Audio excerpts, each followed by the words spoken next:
기도하겠습니다. 하나님 아버지 감사합니다. 오늘도 하나님께서 귀하고 복되는 정말 놀라운 아침을 허락하여 주시고 또 주일을 맞이하며 또 우리를 마이금 영적으로 준비할 수 있는 놀라운 시간을 허락하심을 감사합니다. 믿음이 없이는 기쁘시게 못하나니 하나님께 나가자는 반드시 그가 계신 것과 그가 자기를 찾는 이들에게 상 주신이심을 믿어야 할지라 했습니다.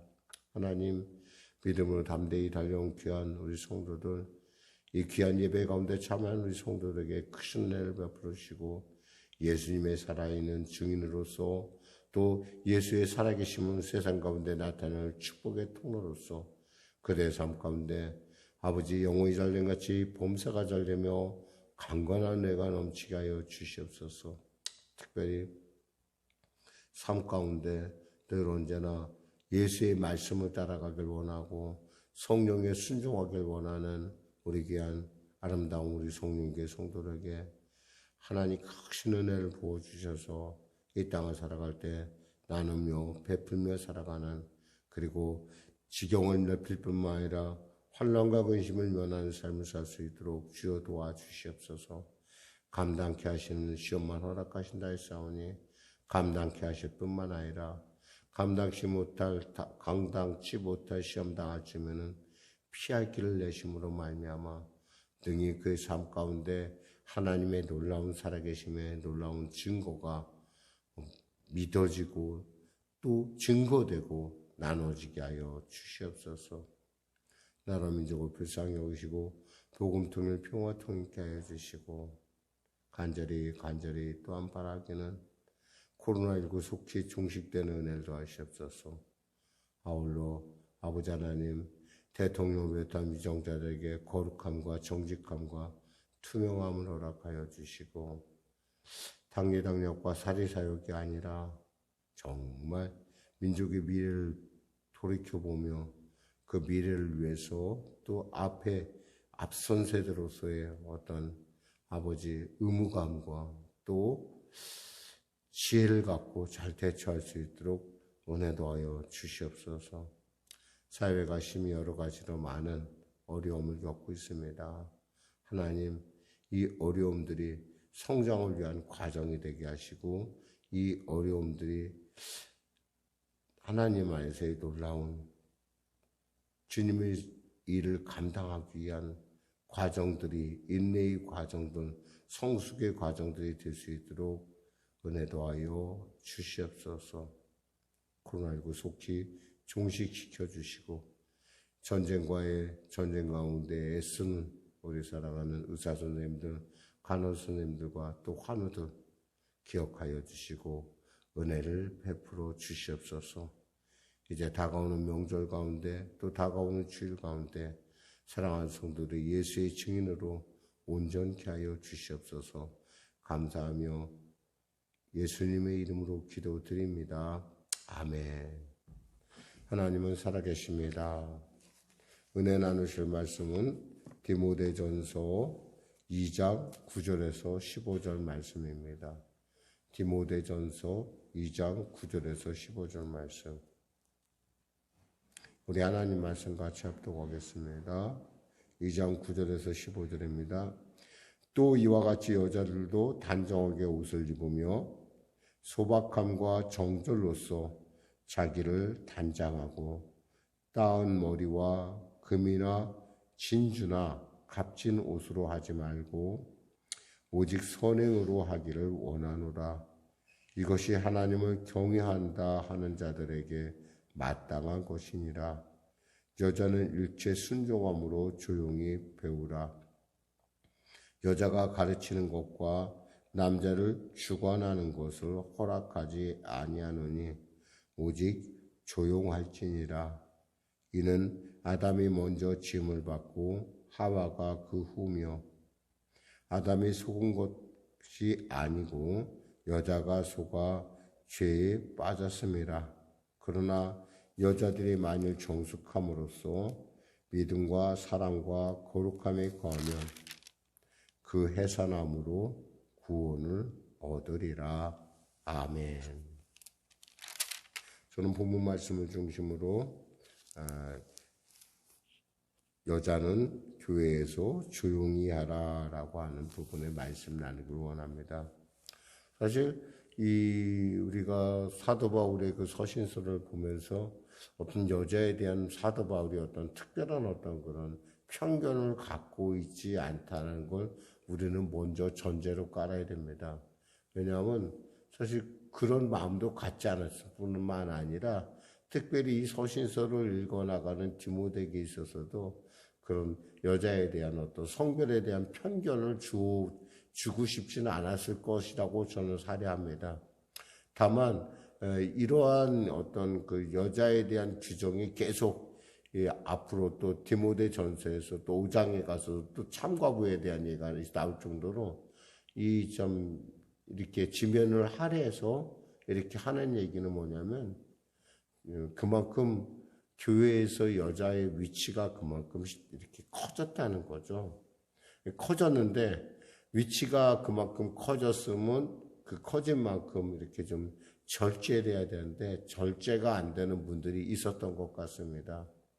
특별히 그것을 이해하려면 우리가 지금 이 디모데가 있는 에베소라고 하는 에베소 지역이 갖고 있는 특성, 특히 에베소에는 아데미우스라고 하는 아데미의 신전이 있는 그 당시 그 시대에서 7대 불가사의에 해당하는 아주 큰 신전이 그곳에 있었다고 합니다. 그러니까 7대 불가사의라고 하는 그 신전이 있는 아데미 신전에서 여자 사제들이 많이 있었어요. 뿐만 아니라 그 여자 사제들 중에는 델포이 신전에서 이렇게 신탁을 이렇게 선포하는 그 당시의 사람들은 그 여자들에게 어떤 가서 그 신전에 가서 여자들한테 묻고 그것에 대해서 신탁을 받고 그 신탁을 받을 뿐만 아니라 그것대로 행하는 어떤 그런 그러니까 일부 사실은 아마 이 편지를 쓸 때 사도 바울은 굉장히 조심스럽게 썼을 것으로 사례거든요. 왜냐하면 사실 만일에 이 편지에 누군가를 지적하게 되면 그 지적한 사람이 시험에 빠질 수도 있다라는 거예요.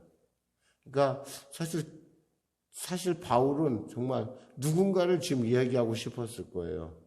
근데 그런 어떤 그 분위기 안에는 뭐냐면 이와 같은 사회적 분위기가 배경에 깔려 있었다는 거죠. 사실 여성이 소중하다는 건 하나님께서 무엇보다도 정말 남자의 갈비뼈를 취해서 여자를 만들 정도로 그래서 아담이 여자를 가리켜 내 뼈 중에 뼈요 살 중에 살이라고 얘기할 정도로 정말 하나님께서 귀하게 만든 그리고 또 여성이라는 존재 자체가 남성의 돕는 배필로서 남성의 부족한 부분을 채워주고 또 자녀를 기르고 또 성경에 보면은 정말 나라가 어려울 때는 훌다 같은 선지자들은 나라의 장래에 대해서 또 예언도 하고 뭐 드보라 같은 사람은 나라를 구하는 일에 앞장서기도 하고 이럴 정도로 사실 이 성경의 곳곳에 보면 여성의 위치가 굉장히 이렇게 중요하게 또 그리고 어떤 면에서는 그러한 위치를 통해서 또 더욱이 여성이 아이들을 가르친다는 것 그러니까 여성이 아이를 가르치는 것에 대해서 이 유대인들은 얼마나 소중하게 여기는지 몰라요. 특히 여성에 대해서 여성 모계가 유대인이라고 인정할 정도로 이 유대라는 분위기에서는 여성의 위치는 정말 절대적이라고 할 수 있어요. 왜냐하면 아이들의 직접적인 교육을 감당하는 게 여자이기 때문에 그래요. 특히 유대에서는 그 정결례 있잖아요. 정결례라든가 음식을 가려 먹고 이런 것은 결국 누가 남자가 하겠어요? 여자가 하겠어요? 결국은 음식을 만드는 여자가 모든 것을 결정할 정도로 꽤 중요한 역할을 하고 있는 여자인데 이런 여인에 대해서 바울이 이렇게 단도직입적으로 조용히 하라라고 할 정도에는 뭔가 있잖아요. 지금 유대가 얘기하니까 우리 유대라는 어떤 전통적 분위기하에서 일어나는 거에서 벗어나 있다라는 거예요. 그게 벗어나 있는 건 뭐냐? 바로 이와 같이 그 신탁이라고 하는 어떤 그런 영적 분위기에서 그들이 뭔가 잘못된 영향을 받은 사람들이 흔히 말해서 딱 이렇게 얘기하고 싶었을 거예요. 젊은 과부들은 집에서 다시 재혼을 하든지 아니면 다시 살림에 할 수 있는 그런, 그렇지 않으면 교회에서 좀 잠잠해 줬으면 좋겠습니다 라고 하는 그런 얘기를 하고 싶었을 거라고 생각을 해요. 왜냐하면 교회에서도 똑같이, 그러니까 그 신전에서 그 제사를 감당했던 그 여사제들처럼 교회에 와서도 그러는 사람들이 있었다는 거예요. 교회가 얼마나 복잡했겠어요. 내가 이렇게 신령한데, 사실 여성분들이 좀 이렇게 민감한 건 사실이에요. 민감한 건 사실이지만 그 민감한 것을 갖다가 마치 진짜와 같이 얘기하는, 저희도 그런, 지금 생각해보면 그런 제가 목회의 경험할 때 그런 분들이 좀 있었어요. 근데 이상하게 그 사람의 말을 참 잘 들어요, 사람들이. 잘 듣는 것처럼 보이는데 사실 듣지는 않겠지만 관심 있나면 자기 눈높이로 얘기해 주니까. 근데 그러다 보니까 어때요? 교회가 굉장히 혼란스러웠던 것 같아요. 그럼 사도 바울이 그러는 거예요, 지금. 그래서 남자들은 분노와 다툼을 거두고 거룩한 손을 들어 기도하는 일에 힘쓰고, 8절에 9절에 여자들은 단정하게 옷을 입으며 소박함과 정절로서 자기를 단장하고 따은 머리와 금이나 진주나 값진 옷으로 하지 말고 오직 선행으로 하기를 원하노라 라고 얘기했어요. 나이가 먹은 여성분께서 뭐 따은 머리나 진주나 뭐 어떤 금이나 이런 값진 옷을 입을 리는 없겠고, 올 때 뭐 그러지 않아도, 그러니까 내가 볼 때 이건 좀 뭔가 좀 시간이 있고 여유가 있는 사람에 대한 얘기란 말이에요. 그렇게 할 것이 아니라 여성들은 뭐요? 단정하게 옷을 입어라. 이 단정하게 옷을 입는다는 건 뭐냐면 내가 정숙하다라는 것을 바깥으로 표현하는 거예요. 그리고 소박함과 정절로서, 이 정절이라는 거면 소박함과 정절이라는 것은 내가 그만큼 정결하고 거룩하다는 것을 내적인 얘기라는 거예요. 내적 부분을 얘기하는 거예요. 자기를 단장하고 따은 머리나 금이나 진주같이 값진 옷을 하지 말고 오직 선행으로 하길 원하노라. 옷 입는 거 화려하게 입고 뭔가 막 분주하고 막 이런 걸로 꾸미지 말고 선행으로 하나님께 영광 돌리는 빛의 행실로서 하라라고 하는, 지금 그러면서 11절에 뭐라고 합니까? 여자는 일체 순종함으로 조용히 배우라. 누구를 가르치려고 하지 말고, 뭐 여기서 특별히 가르친다는 얘기는 또 뭐가 있냐면 이런 뜻이 있어요. 여기서 12절에 보면 여자가 가르치는 것과 남자를 주관하는 것을 이렇게 할 때 여기 가르친다는 것은 뭐냐면 예수님께서 제자들을 데리고 제자 훈련했던 것을 연상하는 그런 단어예요. 그러니까 여자들이 자기가 어떤 교인들을 가르친다고 같이 데리고 동고동락을 하면서 가르치는 어떤 그런 일을 하지 말라 얘기예요.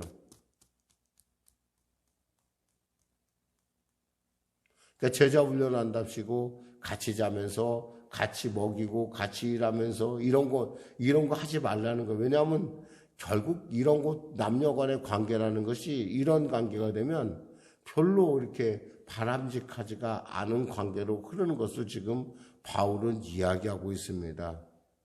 그러면서 남자를 주관하지 말라. 막 와서 네가 뭐 다 하는 것 같이 얘기하지 말라. 사실 보면 남성분들 중에 어떤 분들은 여성분들의 말을 잘 들어요. 왜냐하면 어머니에게 이미 훈련이 돼 있기 때문에. 근데 그것을 갖다가 이용해서 남자들을 자기 멋대로 하는 그런 일을 하지 말라라는 얘기예요, 지금. 왜냐하면 13절에 말합니다. 이는 아담이 먼저 짐을 받고 하와가 그 후며 아담이 속은 것이 아니라 여자가 속아 죄에 빠졌습니다. 그러나 여자들이 만일 정숙함으로써 믿음과 사랑과 거룩함에 거하면 그의 해산함으로 구원을 얻으리라. 결국 뭐예요? 정직하고 거룩하고 우리가 그 정숙하면은 결국 그 일을 통해서 결국 아름다운 가정을 이루어가면서 즉 여자로서의 역할에 나아갈 때 결국에는 그것이 하나님 앞에서 인정받을 만한 것이다라는 얘기를 지금 하고 있는 거예요. 말씀을 맺겠습니다. 사실 사도 바울이 지금 에베소에는 이렇게 그것을 갖다 우리가 흔히 말하면 아데미우스라고 하는 아르테미스인데 아르데미스라고 하는 어떤 그런 정신적인 어떤 그런 토대가 있었다는 거예요. 그래서 사도 바울이 그들 중에 예수를 믿고 들어온 사람도 있을 거 아니에요. 근데 이 사람들이 이렇게 옛날 습성을 버리지 못하고 곳곳에 다니면서 내가 이렇게 말씀을 받았는데 내가 이랬는데 너희들 이렇게 살아야 되고 너희들 이렇게 따라야 되고 이런 일들을 함으로 말미암아 교회가 굉장히 어렵고 흔히 말해서 망령 때 신화와 창념이라는 우리가 1절에서 나눴지만은 뭐 그 신화라든가 뭐 이렇게 뭐 그 끝없는 족보 이런 거 뭐 말도 안 되는 얘기를 하는데 그것을 자꾸 사람들한테 얘기하다 보니까 사람들이 그걸 자꾸 듣는 사람이 생겼다는 거예요. 그리고 자기가 가리키는 것이 옳다라고 하는 어떤 그런 그 사람들에게 그러니까 흔히 말해서 이런 걸 얘기한다면 좀 어떻게 저 사람한테 저렇게 사람들이 이렇게 따라갈까라고 하는 부분들이 있는데 그러니까 여성이 갖고 있는 영적 민감성에서 나타나고 특히 이제 혼자 살다 보니까 시간이 많이 남잖아요. 그리고 또 젊고 그러니까 이제 꾸미고 뭐 이렇게 하면서 자꾸 사람들한테 어떤 예수 믿는 사람으로서의 어떤 그런 덕이나 이런 것이 아니라 약간은 자기를 과시하고 또 과시할 뿐만 아니라 내가 옳다라고 하고 리더하려고 하고 막 이런 부분들이 교회를 어렵게 하는데 사실 이런 부분들이 현대 교회에는 없느냐? 분명히 있습니다. 그러니까 좀 이렇게 좀 지금 바울이 얘기하는 건 좀 거치는 자가 되지 말고 교회를 유익하게 그리고 가능하면 조용하라 이 말이에요. 조용하라. 그래서 교회에서 문제를 일으키지 말라. 사실 우리가 바로 은혜 나왔던 데살로니가전서 일만 만드는 사람들이라는 얘기하고 지금 이게 서로 통하고 있습니다. 사실 디모데전서를 우리가 보면서 보면은 결국 바울이 나중에 5장에 가면은 젊은 과부에 대한 얘기를 해요. 차라리 그럴 바에는 시집을 가라. 그렇지 않으면은 좀 조용히 해라라는 어떤 그러한 그리고 덕을 세우라고 하는 그런 부분들을 우리가 볼 수 있는 것처럼 어떻게 그러니까 우리가 여성의 문제에 대해서 상당히 사도 바울이 열려 있는 분인데 이런 어떤 그런 부분에 있어서 지금 그러니까 디모데에게 이렇게 가르친다는 것은 어쩌면 우리가 생각할 때 시대에 좀 어긋나는 거 아니냐 하는데 사실은 보면은 그 내면은 그와 같은 거라는 것을 여러분이 말씀을 통해서 살펴보고 또 그 내면을 볼 때 왜 바울이 이런 말을 했을까? 왜 이것을 서신서에 쓰면서 디모데에게 이렇게 당부를 했을까라는 것을 우리는 충분히 이해할 수 있는 부분이라고 생각합니다. 기도하겠습니다. 하나님 아버지 감사합니다. 교회에 무엇보다도 중요한 역할을 감당하는 여성 성도분들이 정말 그 성령 충만하여 정말 주님을 기쁘시게 하는 그리고 선한 행실과 덕을 쌓는 그러한 삶과 언행을 통해서 교회에 거치는 자가 되지 않도록 우리를 붙들어 주시고 특별히 우리 성령의 성도들 가운데는 정말 이 정결함과 정숙함과 정말 아름다운 하나님 앞에 선행을 통해서 인정받고 칭찬받는 우리 귀한 권사님들 또 우리 귀한 집사님들이 있음을 압니다. 그들의 삶이 주 안에서 하나님 앞에 정말 크신 하나님의 기뻐하심을 이뤄가는 귀한 자들이 될 수 있도록 내적 충만함을 이뤄가며 하나님의 자녀로서의 아름다운 그 삶의 모습을 통해서 교회에 정말 유익을 끼치고 하나님의 나라의 여성의 아름다움을 드러낼 수 있도록 주여 축복하여 주시옵소서. 감사하며 예수님의 이름으로 기도드립니다.